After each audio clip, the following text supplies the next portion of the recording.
Hey guys, welcome to another video. Now unfortunately we're still in lockdown, so even though there's a really nice cool bite in the air, it would be the perfect weather to go camping, we still can't. So just out for a bit of a bushwalk, and I thought I would share with you my current cooking kit. Not the most exciting topic, I know, so I'll try and make the video pretty short and sweet, but just to give you an idea of what I currently use and why. It is pretty basic, pretty simple, and I guess a combination of my last few years camping. So let me find a spot to sit down and I'll show you what I use.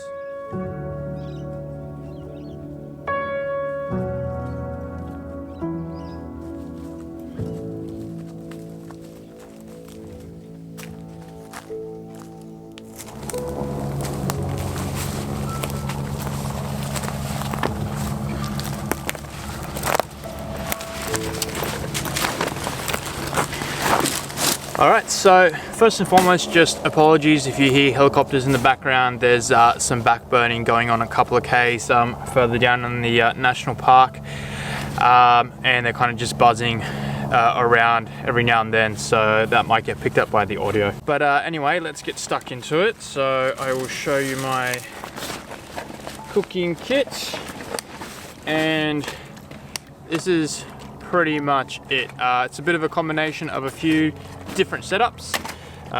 Let's get struck straight into it.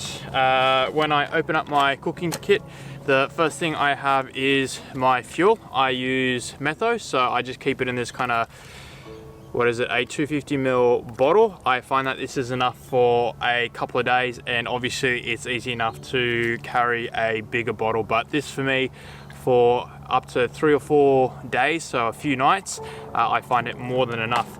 I do a lot of my cooking in the pot over the fire as well, so you know, it doesn't mean I have to use the metho on every single cook. So dinners and breakfast, if I have a fire going, I'll use the fire instead of the in the metho. The other thing right at the top of my cooking setup is a windshield. So this is a really simple windshield from Toaks as part of their metho burner setup. So just a rubber band, and it's just super nice and light. I've got a little, we'll see if I'll let that stop. See if the camera picks it up. I'll get out of the way. Focus. All right, maybe not. I'll do a close up, but it's a little hair clip on there. So when I close the shield, I can clip it in like that, and it just creates a nice easy circle. So just a quick easy way to complete and close the windshield. The next thing I have, so when I take it out of the bag, is the pot itself. This is a MSR titanium or Titan titanium pot. I think it's about 600 or 700 mils. I don't remember off the top of my head. It did have a little rubber thing on the top of the handle to make life a little bit easier if the lid was really hot, but that kind of, again, because I use this in the fire, started to melt away, so I just completely took it off. And it's just a, you know, pretty standard, simple titanium pot. You have a lot of companies make this style of pot. Why I chose this one, there's no real reason. It was available in the shops, and I think it was on sale, but again, there's no specific reason to it. It's just a pretty standard titanium pot. This one's made by MSR. When we open up the lid, so this is pretty much the rest of my cooking stuff in there.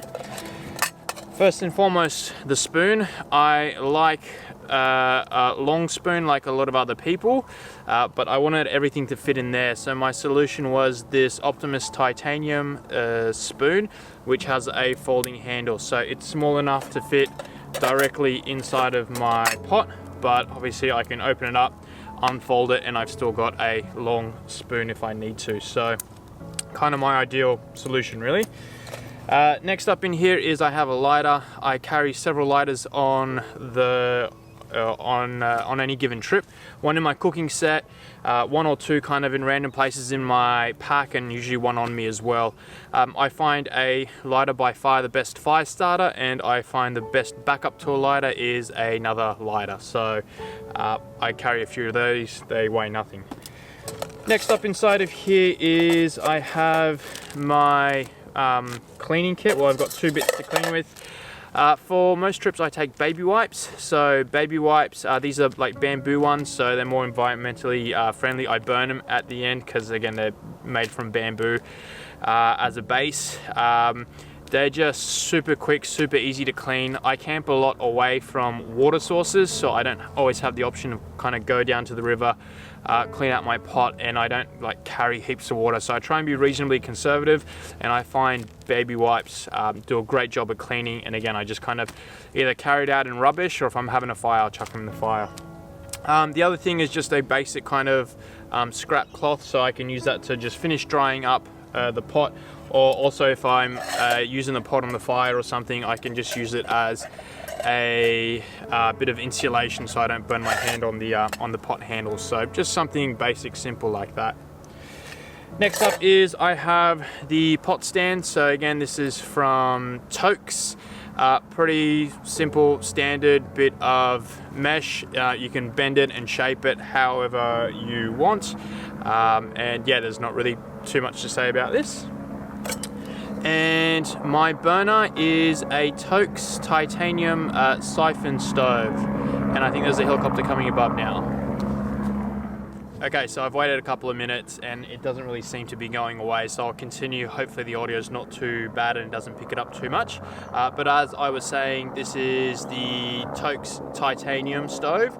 I've used a few different alcohol stoves from Trangiers all the way up to making my own stoves using, tuna cans.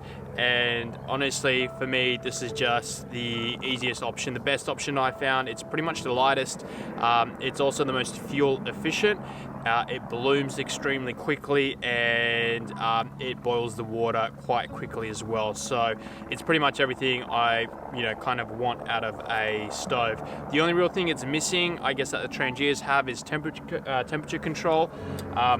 I don't really cook too fancy stuff. If I do have rice in there or something and I am afraid of it burning the bottom of the pot, the way I regulate the temperature is pretty much just to take the pot off, stir, and just maybe hover it over the flame once it's getting a little bit close or I feel that it's burning. So not a complex stove, pretty much as simple as it gets, but in terms of efficiency, the heat it puts out, the size and the weight, I've definitely found this to be an absolute winner. I've got a full review on it. I'll link it down below if you guys are interested in it. So guys, this is pretty much it. I'll just pack everything away now. I'll get the loud thing out of the way first.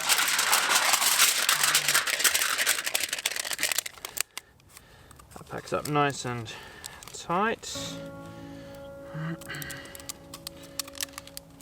Like so. I mean, not much more to say about it. It's just pretty simple, pretty quick, pretty easy. It is super basic, so again, you're not going to do too much advanced cooking with this thing.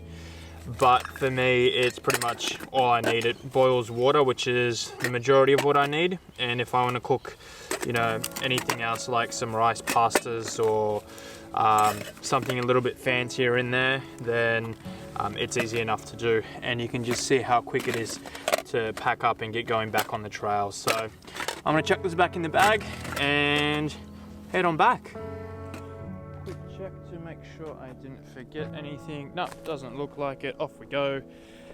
Thank you guys for watching this video. Cooking stuff isn't the most thrilling, so tried to make it short and sweet. If you do have any other questions, like why I use metho over gas, or I don't know, whatever, leave them down below. Happy to answer them in the comments or maybe make another video.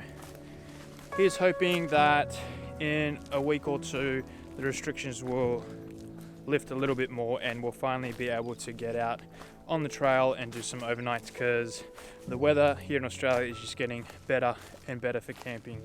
But until then, I've got to watch where I'm walking. Again, thanks for watching. See you guys in the next one, and happy trails.